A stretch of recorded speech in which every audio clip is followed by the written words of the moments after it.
I love that you're just like, it's not that groundbreaking. And yet we are seeing educators leave in droves Yeah, because it actually is groundbreaking, Jen. it is. And it seems, it's interesting. And it's not till you stop and you think, I haven't hired a gen ed teacher in 2 years, or, we had to have staff move because we didn't have enough space, that you realize, and it's, as a principal, you have to set a tone, but it's always the community as a whole. So it's like the community we build. And so, teachers, you see them take care of each other.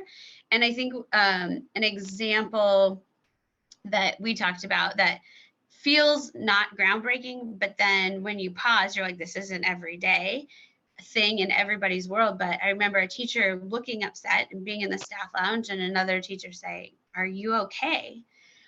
And she said, "I'm not actually, like, I'm really upset. My parents were supposed to arrive and the train got canceled, and it's really going to be hard on my kids," and shared what was happening, which I think one is actually groundbreaking, that people can share when they're not okay. I think it's so healthy.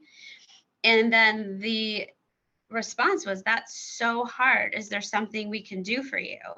Or what do you need?" That was the question. What do you need? And I thought, that is lovely. And we talk about that all the time for kids. They check in zones. And if they're not in the green, the next question a kid will ask is, what do you need?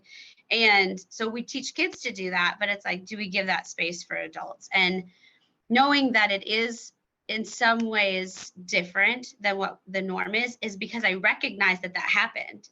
And if it happened all the time in every environment, you wouldn't even notice. But it's not often that people feel safe to say that they aren't well, and that instead of fixing it, the question was, what do you need?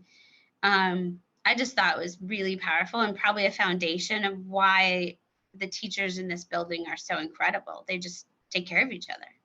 Yeah, I love this. And I would imagine that when the viewers view this, they're going to be like, Jen's just like, this is normal.